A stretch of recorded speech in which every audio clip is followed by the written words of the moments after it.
All right, if you're an experienced real estate agent, you should know that behind every top producing agent is a to-do list, schedulers, and a plethora of other methods to stay on top of your workflow. Today, we will be going over Trello for compliance. Stay tuned.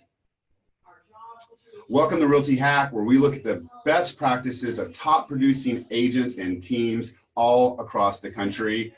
Hi, my name is Ryan Rodenbeck, and today we're going to be talking about how top producing agents can use Trello for real estate and compliance. As always, be sure to like this video if you're watching it on Facebook. If you found this helpful, comment agent below to subscribe to future broadcasts. If you're watching this on YouTube, like and subscribe to our channel. And as always, if you have topics and questions that you would like for us to tackle, please let us know in the comment section below. Okay, so today I am joined by Spyglass's very own Isabel Affinito, and we're going to be talking about how she personally uses Trello for her transactions. We'll be going over how to use Trello to cut down on hours of every transaction, work more effectively with your team, keep your clients happier while answering the phone less, cutting down dramatically on email, and stay compliant and reduce your chances of getting sued. All right, Isabel, do I have you on mute here, or you good? Happy to be here. Thanks for having me. Yeah, so I'm glad to have you on again. Why don't you tell us a little bit about how you're using Trello, and what are the main problems Trello solves for you and your business? Absolutely. So for anybody who isn't familiar, Trello is a free project management software, and you can use it for all kinds of different things. But what I use it for is to manage the deal flow with my clients. So it's a way that I share information with them to get them from the beginning of the transaction all the way to closing. The reason that I started using this and developing a system for myself was because I was getting to a point in my business where I felt like I could not put the phone down for more than a few minutes without missing like an important phone call or email from a client with some kind of a time-sensitive question. And it's always been really important to me to be responsive to my clients, or for them to feel like they know what's going on. So it was driving me a little bit crazy to feel like I couldn't put my phone on airplane or walk away from it and go out to dinner or whatever without getting a question from a client like, Isabel, what is this title insurance thing that's in my inbox? I don't understand it. Or Isabel, I lost the contact information for those painters that you sent me. Will you send it to me again? And just all these things. It was like, any agent who has ever worked on multiple transactions at once knows that that kind of stuff adds up really, really quickly until you find yourself going through the day just reacting all day long. And I really didn't want to do that anymore. So I thought to myself, I can probably put a lot of the answers to these questions in one place and let people self-serve instead of calling me every time they have a question. Cool. Well, why don't you take us through the workflow and show me how you're using Trello? Sure, absolutely. So I'll share my screen here. Before we open this up, it's got a lot of information on it, and I always warn my clients in advance. There's like, this is my brain on paper, and so it's going to look overwhelming when you first see it. Sure. But for agents, I think they'll understand a little bit better what's going on. So share screen. Okay, can we see this? Does that work? Yeah. Awesome. So this is the Trello board that I use for buyers. What I have is a template that I duplicate when I have a new buyer sign on with me. I also make this available to people when they're just getting started looking. It's just a free resource that I share with people. So I use something, anybody who's familiar with Trello knows about Kanban, which is basically using like a to-do, doing, and a done column to stay organized. And that's how I've organized mine. So this is basically to-do is the stages, doing is what we're working on at any given time, and then done is what's done. Yep. So when a client first gets started with me, we're probably doing the home search and keeping a list of homes that they've looked at with me and arranging tours. And then as we start to move through the transaction, like this stuff goes over here, and then we've got, we're making an offer and working on like our option period if that all goes well. So the client is able to look in here and see what's relevant to them at that point in the transaction. Okay. And for example, with let's look at the home search. One thing that my clients really like is that I have a list in here of how to vet a house that you like. So this is a list of stuff where clients called me after closing and said, hey, Isabel, I didn't realize that the water pressure really sucked in this house. Or I open one of the windows and it turns out it doesn't open and we have to get the window replaced. I wish we had known that. So anytime that happens, I add a line item here so that people can actually go through this checklist as they're looking at a home. Well, I think this is beautiful because what this does, we hire inspectors, and inspectors, they try to go through so much, but even the best inspector is going to miss something, or some of that stuff will get lost in the inspection report with a whole bunch of other stuff. And I think this kind of sets the expectation of like, this is some of the stuff that you may find out in the inspection, and you were kind of already prepped for it. It's beautiful. Absolutely. I don't know how much of this share screen you want to do because there's a lot of stuff in here. Do you want to talk more about what's in here, or would you like to talk about sort of logistic, like what I have found with clients? And yeah, let's talk about what you found with clients, and maybe just a little bit of everything. So we saw kind of, that was like what to look at when, what to be looking out with. Let's put it like this. So what's your reaction from a client when they look at this? Most of them are really into it. Yeah. So that was one thing that I really wasn't sure of going in. I thought to myself, I don't know if clients are really going to use this, but it'll give me peace of mind.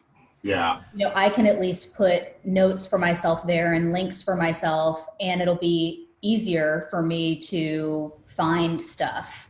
Yeah. And also, if I ever want to bring on like a buyer's agent or something, it'll all be in one place instead of them trying to read my mind all the time.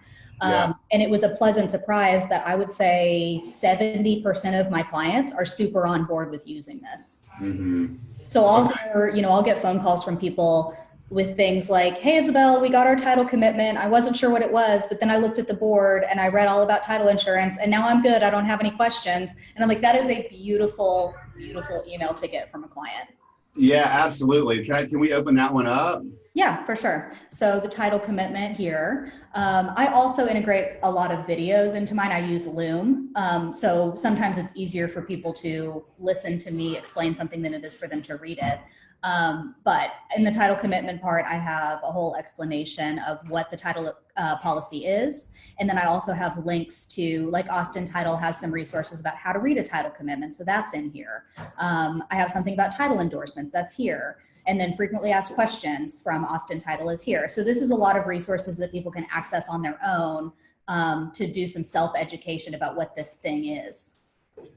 Oh, very cool. Yeah, because title commitment is something that we as agents, and I'm guilty of it, I've seen it, that we just don't go over enough with our clients. And, 95% of the time, the title is fine, but that 5% of the time is stuff that you could get really in trouble for because maybe you didn't go over it with them, Right. Well, and as I think the reason we don't talk to our clients about it is because it's boring and it would take a really long time to explain. And so I actually say that at the beginning, that this is going to be boring, but it's important. And it's the kind of thing that can cost you money. So here's the things that you should be looking out for. As I've continued to build this board, I've realized that if I were to try to sit a client down and tell them all this stuff, like in our initial consultation would be like 20 hours long. Yeah. But I absolutely hate hearing from a client like, you never told me that this could happen, or you didn't tell me that I should be looking out for this. So I was like, no more. I'm going to make sure that anything that could possibly be said, you didn't tell me this, is in this board so that I never have to deal with that again.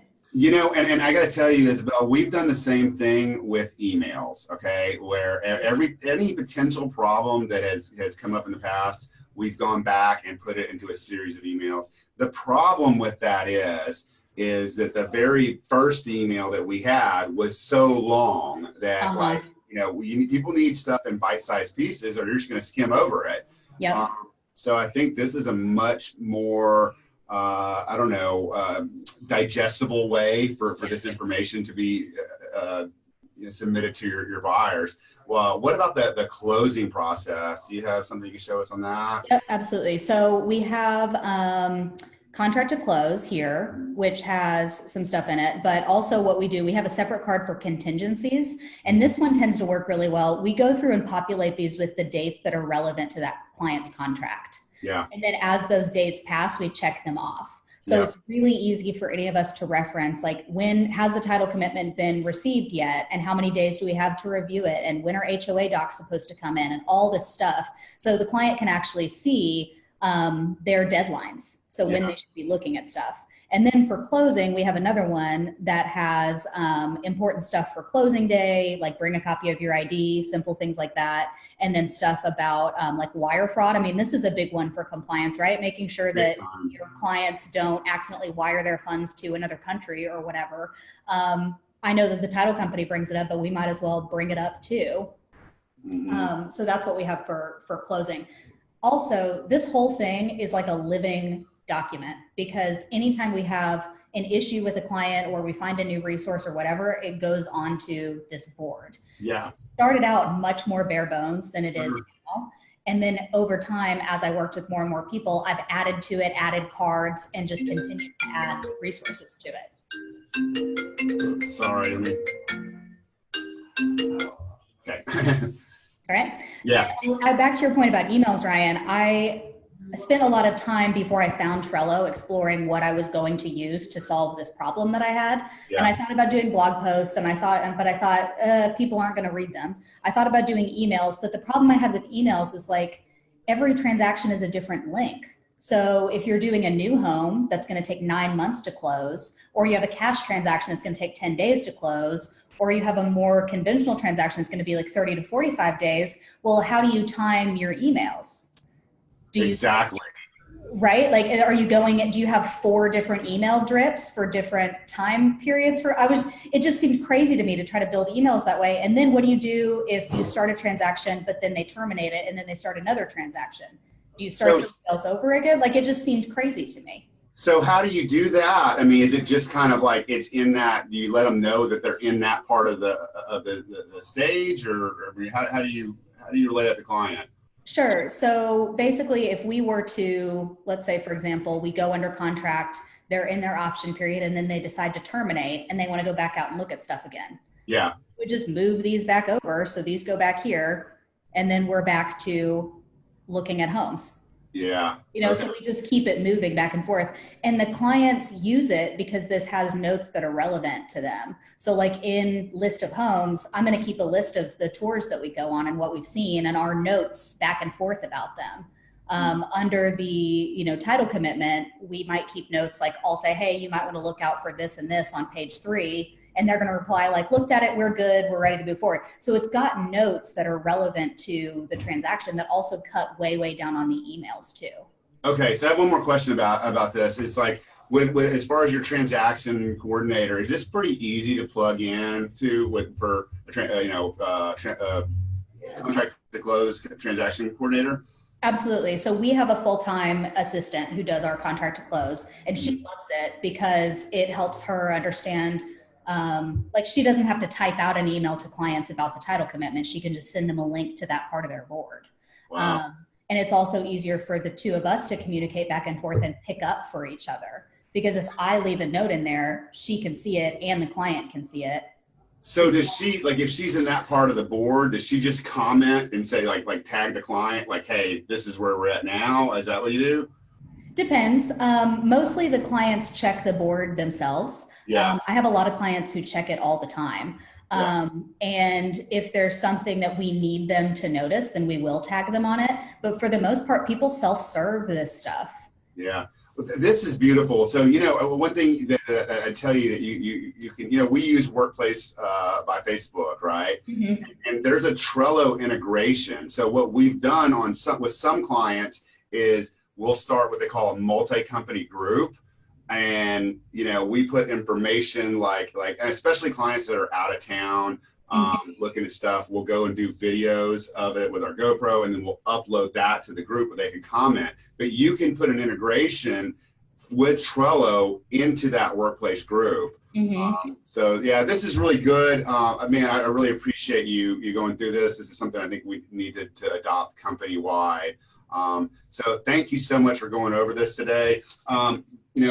Guys, don't forget, if you like this video you're watching on Facebook, if you found this helpful, be sure and type the comment agent in the marks below and to subscribe to future broadcasts. If you're catching this on YouTube, like and subscribe to our channel. And as always, if you have any topics you'd like for us to cover, comment in the comment or description section below, and we will put them on our list for a future broadcast. Isabel, thank you so much for being here today. And this is genius. I love it.